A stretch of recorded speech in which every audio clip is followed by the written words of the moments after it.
What's going on, Paisanos? V here, come at you guys, well, with another market watch.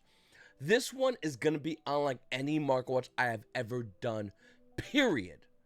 Now, we got some big news coming out from Walmart, and we'll talk about some cards in the market, by the way, and how crazy the market is getting, and this is only the start, because I feel like everybody doesn't really realize the fact that what's going to happen, and the implications of what's happening. So I'm going to read this, from everybody, this is from Walmart. This is a picture taken of one of the Walmarts, and I'm hearing this is happening throughout all the Walmarts. It says, attention trading card vendors. The trading card categories have been removed from the sales floor, and sales of these items have been suspended due to inappropriate customer behavior and increased demands. Please do not stock these items until further direction from the management has been given. Questions and comments can be directed to the management team. Sincerely, well, thank you, the store management. Now, we know with the whole pandemic thing happening that cards have been cleaned out. The common consensus from amongst a majority of players, including myself, was, well, it's probably cleared out because everyone's buying it. Well, that's not really the case in some instances. There have been instances of people stealing, which always happens. We know this already. So they put cards in blister packs, so people just rip them open and steal. That's been happening a ton. Every Walmart. There's been instances of scalpers, and it's not as bad in the Yu-Gi-Oh community, but in the Pokemon community, scalping is now normal, which is absolutely broken. It's unfair. It's just really messed up. Even stores are scalping their customers, and if you're a store and you're scalping your customers, you're a trashy store. Like, I don't care what anyone says. Oh, V, hold on. The store's trying to make money. If you're scalping your customers, pretty bad. Don't get me wrong. I'm a big fan of support your local OTS store. I'm a big fan of support your store. But if you're going to just jack the prices to unprecedented amounts, it's pretty messed up. And of course, you know, this also, when I mean increased demand, is the amount of people just not having the ability to go out and do anything, so they rather fix that by buying packs, you know. Stimulus checks did kind of, you know, make this happen as well. And if Walmart is not going to be stocking products for a while, which it looks like they're not going to, not that they had much to begin with, but it doesn't look like they're going to be stocking products for a while, it's going to get crazier, and it's going to have a huge trickle effect on the Yu-Gi-Oh economy. What we're going to see is Yu-Gi-Oh players go and buy singles online. You think the buyout of singles online is crazy now? This impacts that heavily, and we're going to see the singles market go crazy immediately. A lot of whys happening there. Obviously, if you're an OTS store, people are going to be buying singles from you, which is going to give you more business. The players are just going to need to get those cards somewhere, and they're going to come from somewhere. They have been coming from somewhere, and it's only going to get crazier. People are looking to buy sealed product. Sure, you can do that online, I guess, but with shipping and fees, is it really worth it? No. What's worth it? Buying the singles market. Once again, in today's Market Watch, we're going to talk about the pandemonium happening in the singles market, and it's only the beginning. Realize the fact that we don't even have physical events yet. When physical events come back, the market is going to go way crazier, but as it stands right now, you really couldn't tell the difference because the market is already out of its mind. If you're new to the channel, please make sure to hit the subscribe button, like button, and comment down below. Comment question of the day. When was the last time you bought sealed Yu-Gi-Oh product? Let me know. Comment down below. I know when I did it. It was at Walmart. Couple of months ago, about 3 months ago, that was literally the last time I bought from Walmart, sealed product.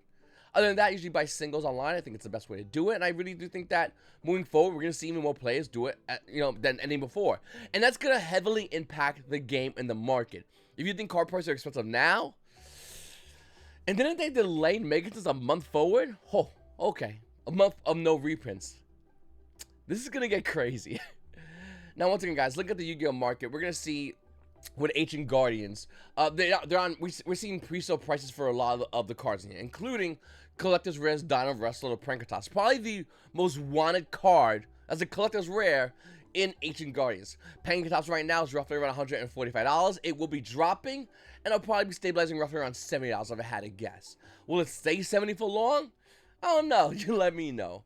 Once again, I don't like Ancient Warriors. I think this set is a bad set for meta. I could be wrong, but I think it is.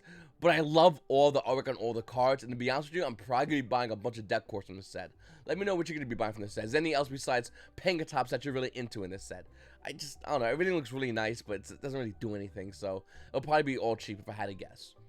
Up next, guys, Starlight rares. So we talked about last time about how like Starlight rares are starting to go up in value.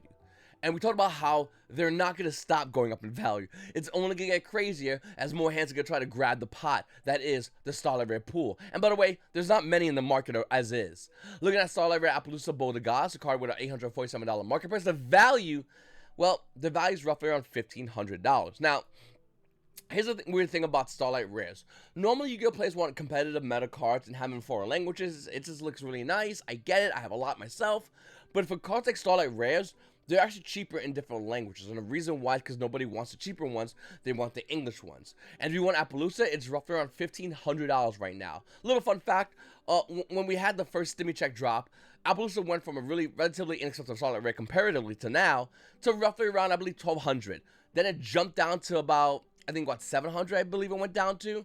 And now it's more double the price with no Stimmy Check. By the way, the price is only going to increase. The next big verifiable seller has the card at roughly around $2,000 for Appaloosa Bowl of Goddess.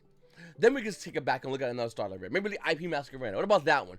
This card had a buyout to $800, went down to $400. Starlight Rare Masquerade right now. And by the way, it's stabilized roughly around $5. Starlight Rare IP Masquerade right now with a $757 market price is roughly around, well, besides the fact that it's almost bought out, it's at $1,100. By the way, real quickly, there's one over here. This guy's unverifiable, but the next one over here is European print at $2,500. Oh yeah, you want an Italian one. Not bad, actually, for $900. The market is about to get wild. And I'm not joking with you. Obviously, looking at Starlights, you can already tell the market's going to get crazy. It's going to have a triple down effect where we got Appaloosa. Okay, it's crazy. We got Masquerade. Okay, that's crazy. These other stars more likely will be impacted. We don't know when. We don't know if they will be impacted. I do believe it's going to be inevitable before we start seeing Starlight Rares hit some insanely dumb prices, being the fact that they're having dwindling listings amounts. Because can you get old school packs of Rise of the Duelist and open a Starlight Dogmaker Ecclesia and throw them on the market without wanting them yourself? No? Okay, they're going to be a lot of money. And this is almost weird because it feels like, you know what Ghost Rares, there were so many of those product open, so many Ghost Rares. Starlight Rares are just a lot harder to find, and being the fact that once again the market is dwindling, they're going to hit some insane numbers. If you own any Starlight Rare, I would definitely recommend you hold them, and if you can't get your hands on more, get your hands on more before they're gone. It's inevitable, it's going to happen, and yeah, it's basically all about that. Another thing I want to add real quickly is the fact that, yes, Walmart does have some sale product. Target might have some sale product. I'll tell you right now, ones by me don't. But maybe if they do by you, good for you. There might be some smaller store chains that have can get you steel product. But for the most part, the stores will have access to steel product through their distributors, which is not a bad thing in a weird way. The problem is, once again, like I said in the beginning of the video, scalping is a really sucky thing to do. In Yu-Gi-Oh, once again, it's not as bad. I really haven't seen it done to a crazy amount in Yu-Gi-Oh, luckily. In Pokemon, everyone's doing it. Everyone's doing it. Everyone's doing scalping. Like, I like, stores that are like big and high-end Pokemon stores are scalping their customer base. Really scummy. But once again, as long as it's not happening in my game, I really don't care. But keep an eye on Pokemon. But look at the card prices. Once again, they're going to be rising. We're not even done yet. Can't Dragon Armageddon, when it first debuted, was roughly around $35. Went down to $25. Stabilized for a long time. $40 market price. The card right now, $44. For Chaos Emperor, the Dragon Armageddon. Well, why? Why, you might ask? I don't know. The market, once again, we are at the beginning of what I can see as a tsunami. It's inevitable. We're going to get hit with it. Look at other cards on Mystic Mine. It's $10. Do you have Mystic Mine? You should probably sell this card. If you have Mystic Mine, you should automatically probably have sold it already. But if you have not sold it, it's a $10 card. What are you waiting for? Sell this crappy card. Tsunami banned card. Then we have Battle for Artemis at an OTS Strong Pack 1. This card with a $35 market price is roughly around $200. Only listing at $200 for Battle for Artemis. Little side note, this card used to be $6. That's when I remember making a market watch, probably one of my first market watches, talking about this card and saying how it was $6 and how I think people should buy it. The market has changed greatly, has it not? Salamangreat Amaraj at a Bowser Legends Heroes Revenge with a $9 market price. Actually, it's $9. No, it's not spiked crazily.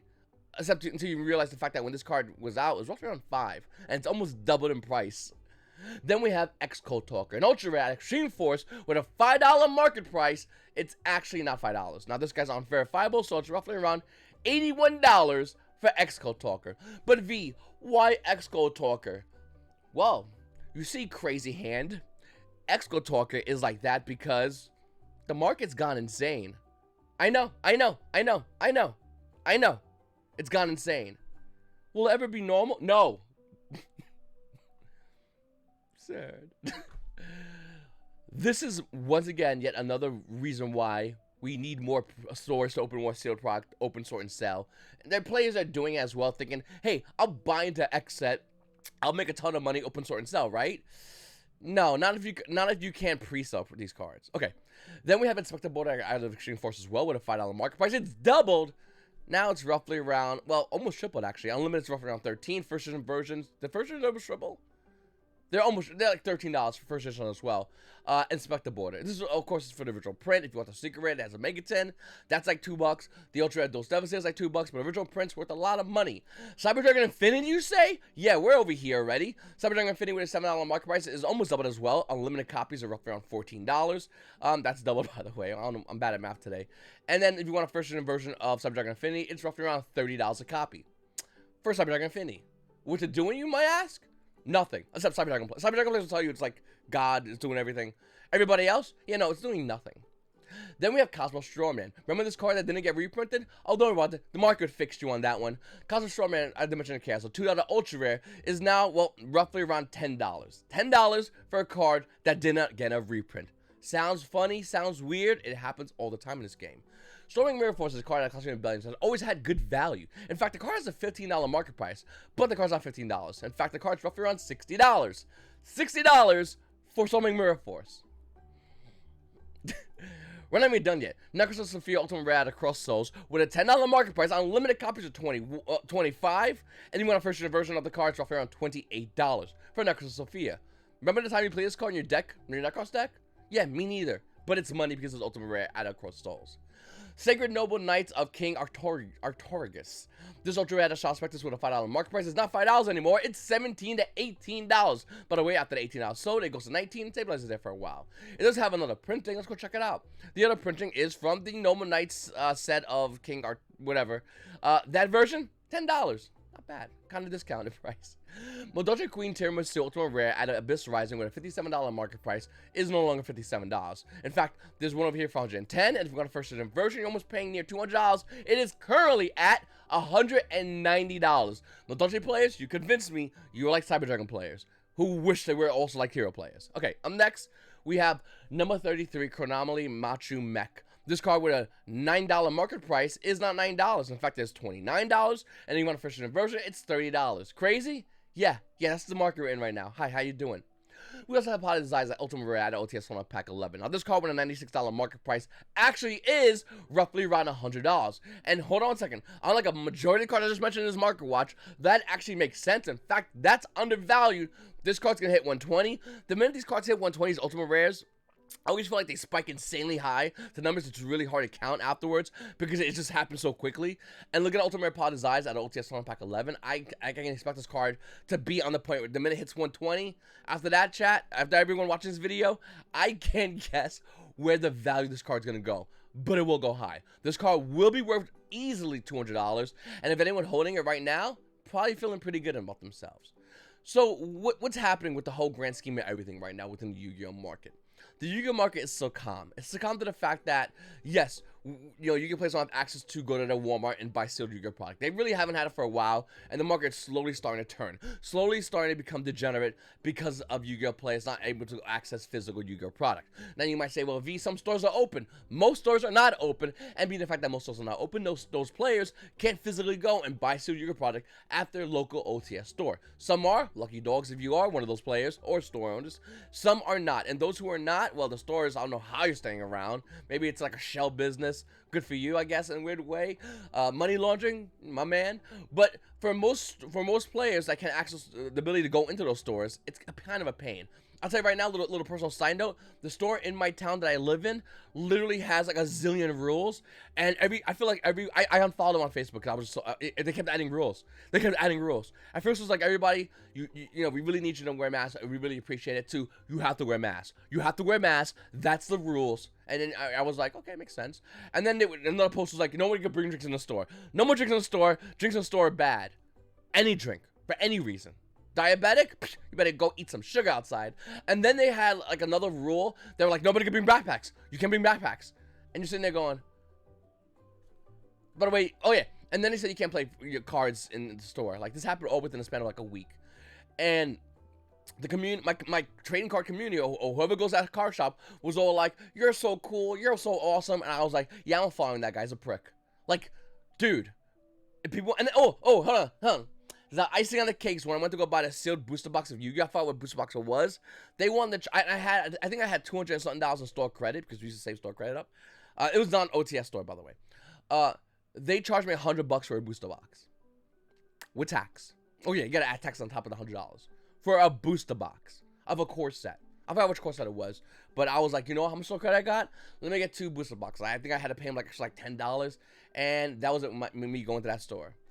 And once again, it's a store just doing bad things, and it gives a bad name to the good stores that are trying to do things correctly. And there are so many good stores out there. I've been to a ton of great stores, but when you got dumb stores like that that keep adding rules and babbling about like everyone has to wear a mask, everyone has what's the government saying? All right, everyone has to wear a condom now. What else the government saying? You gotta wear diapers outside your pants. Like, shut up, shut your mouth. Like, it's not that difficult. And people, like, if you want people to wear masks, no big deal, but don't babble. And they would constantly, like on a weekly basis, you have to wear masks, you have to wear masks. And it was really annoying, you know? I don't know. It's just aggravated the crap out of me. Like, just put a goddamn sign in front of your store. If people don't wear masks, just say, get out. It's not hard. But to babble on Facebook, I digress.